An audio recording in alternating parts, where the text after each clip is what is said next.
As you walk through the market district on a bright and sunny day, you notice that the market seems especially busy today. You see townsfolk going about their daily business, mothers and children doing their shopping, young couples on dates, various traveling merchants trying to make a deal. All of a sudden you hear a low rumble from behind you that seems to be growing closer. As you look around for the source, you hear someone starting to shout for help. "Someone help, please! You must stop them! They're out of control!" As you turn to look at where the source of this shouting is coming from, you see an entire herd of camels frothing at the mouth, charging directly towards you and the people in the market.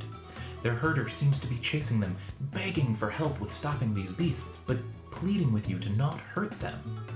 Hello, and welcome to Tuna's Tales. On this Pondering Monsters, we'll be covering camels. These low CR beasts aren't very tough on their own, nor are they particularly violent by default, if you haven't done anything to deserve it, that is. So what's causing the stampede that their herder was asking for help with, and how will your party deal with protecting the people in the market from the chaos that bears down on them? If you want to know the answer to this and more, then keep watching as we jump right on into it. This encounter works best in a crowded town set in an environment where it makes sense for camels to be present. With a little work, though, you can set this out in any wilderness, no problem. And for even less work, you can just replace the camels with cows. The cows are a bit stronger, but they're still a low enough CR that it shouldn't matter much here. As for the encounter, though, we have our heroes in a town bustling with people, with a stampede of camels bearing down on them. If they are true heroes, then they will probably leap forward to immediately try and deal with this. And the best part about this whole encounter, there are no wrong answers. Use magic to corral, trick, or trap the camels? How brilliant! Start trying to rush the townsfolk out of the market? Very practical.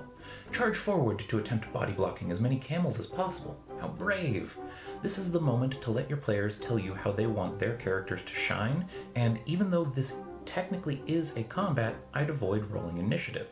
Just keep a loose mental note of each character that's already done an action, and after every character has done something, you decide what the camels do.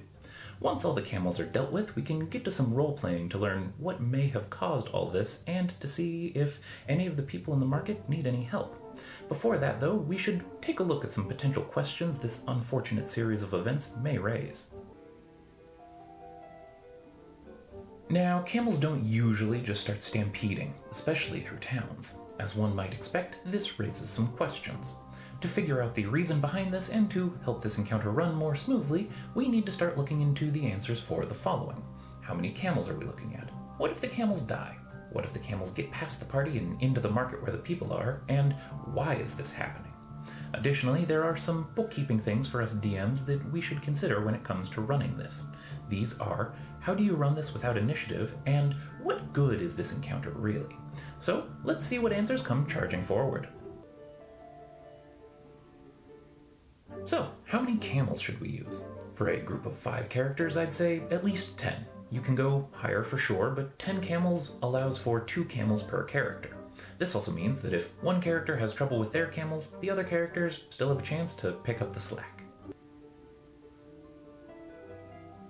What if the camels die? Unfortunately, this may happen.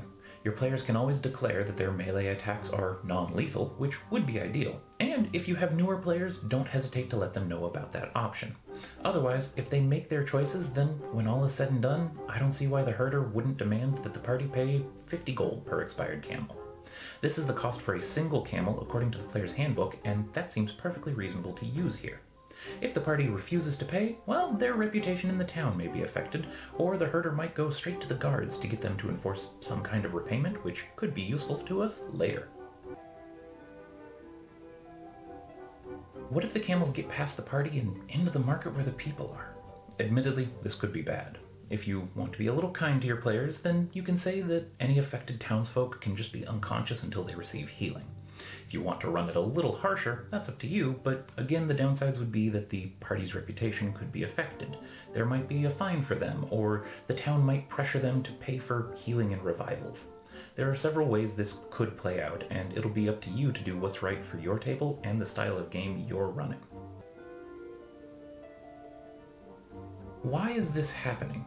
This is a really important question to answer here. This is not common behavior for camels, and while it could just be a random fluke, I think it's more interesting if there's a concrete reason behind this. Something in the water that drove them mad, some curse put on the herder by a hag that forces the camels to run from them, a bored Lord of the Fae looking to cause some chaos, or even a nearby demon cult working to corrupt the lands.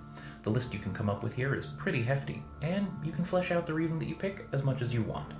All that being said, I'm not going to suggest a specific idea with this one, as I feel that this is a great thought experiment for you to handle on your own. Plus, doing so allows you to tailor this encounter more to your game and world than if I gave you something right off the bat. Getting into the more mechanical/meta questions here, we'll kick it off with how do you run this without initiative? As I touched on earlier, the way that I found that works best for me to run this sort of situation is to just tell your players what you intend to do regarding the whole no combat initiative thing, and then just let them decide what they'd like to do when they can. The party still has all the actions, reactions, and bonus actions that they would normally have, but there's just no set order among the characters. Anyone can take their turn at any point, the characters can team up, mix abilities, all of that. After each character has done a thing, then you can deal with the camels. They move forward and try to get past the party. The important thing to remember here is that these camels are focusing on running, and they won't let just anyone stop them. And finally, what good is this encounter really?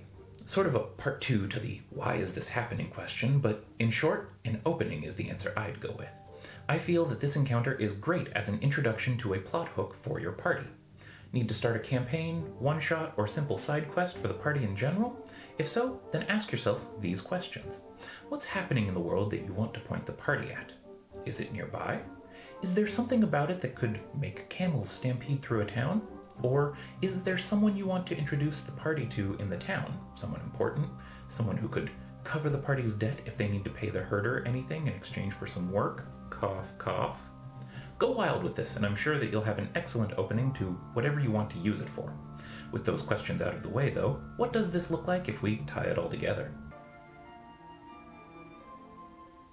After revealing the camel threat to the party, I would go through the list of characters and just ask them what they want to do. For example, let's say you have a barbarian, a wizard, and a cleric as your party. Yes, it's not the 4 or 5 characters that I usually assume for a party, but I'm also trying to keep this example simple. Everything still holds true if you add more characters. Starting off, let's say the wizard wants to go first and casts web, making a wall across the street so the camels have to run into it. Great! For this, I'd say the web removes 1d4, minimum of 2, camels from the stampede. Reason being that if we run the spell as intended, yes, it has the potential to stop all the camels, but we can say that with each camel rushing into it, there's a greater and greater chance of the web breaking, and if the web is broken, then all the camels would technically be free again. So, go for the middle ground option here. The web was effective and narratively contributed. It just doesn't shut everything down right off the bat, which is a thing to be aware of when you have casters in the party. Some other examples to show you how you can deal with or explain magic not winning things right off the bat are as follows.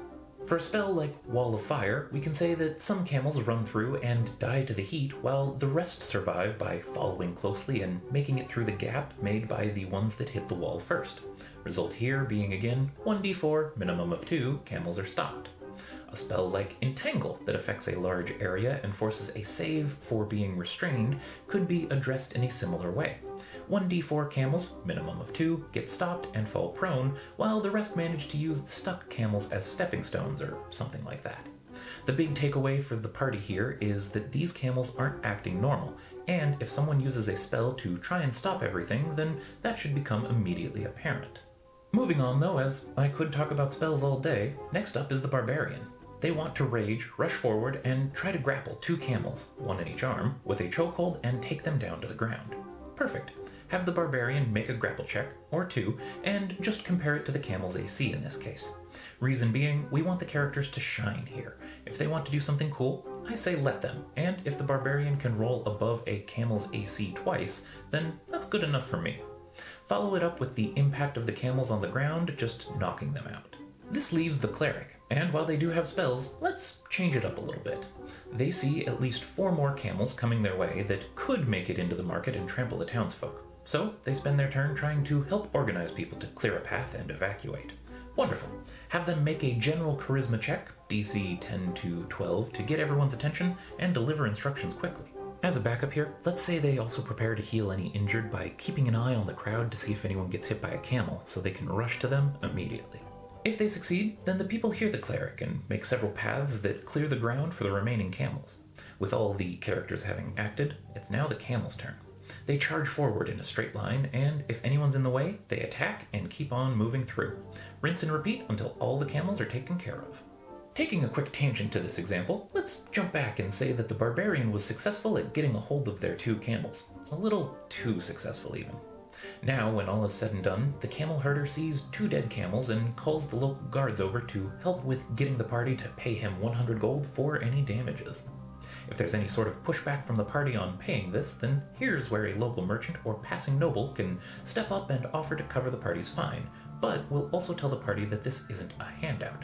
They just so happen to have some work that needs doing and will happily pay for the party if they agree to do said work.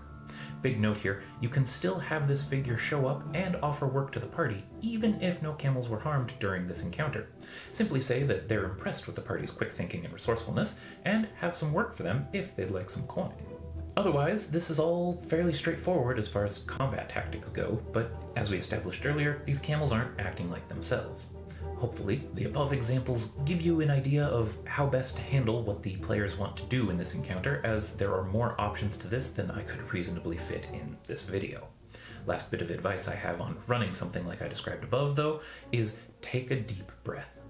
Your players are sure to surprise you with what they can do or what they can come up with, and that's okay. Roll with it, have some fun, and if anyone starts arguing with a ruling that you make, feel free to calmly tell them that that's how it's working this time, and you know that this isn't typically how combat works, but you're mixing it up for this, and that's okay. You're the GM after all. You're allowed to do that from time to time. Just make sure you're being fair about it. So, how do we make this more difficult? If you want to stick with camels, you can give them the cow's trample ability, change their bite to a hoof, and have the extra damage be bludgeoning. You can also add in more camels. If you're lenient on how quickly a character can remove camels from the stampede, like I was earlier, I could see this working well with up to 20 camels. If the camels really aren't doing it for you though, then you can always change what type of beast it is. Make them cows, giant goats, or even a group of giant boars. You can call them hogs if you like. Whatever makes the most sense for your campaign. Something to be aware of here is that as you do go up in party level, you're more likely to have one character be able to completely shut down the whole herd, especially if magic is involved. At level 10 and above, that's okay. The encounter can still serve its purpose, it just gets resolved a little faster. I also recognize that that's counter to the whole spiel I went on for how to deal with different spells that do that already, and honestly, I'm okay with that. It's been my experience, and it's called out in the Dungeon Master's Guide under Tiers of Play, that at higher levels the characters become more unique in the world because of their power levels. They get more fame, they deal with larger problems, and things like stampeding camels are kind of beneath them. They can still help and be the heroes, but some things are just easier for them, and that should be okay. And with that, you can now go forth and try trampling your party. Let the characters have a simple moment to shine and do some good wherever they are. If they get a new quest hook out of it, all the better. If you found this encounter amusing, feel free to let me know in the comments below and by leaving a like.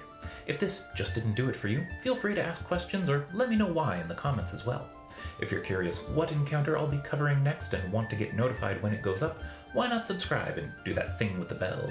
It helps me out and lets me know that people like this sort of thing. As usual, thanks for letting me talk at you all, and until next time, keep pondering!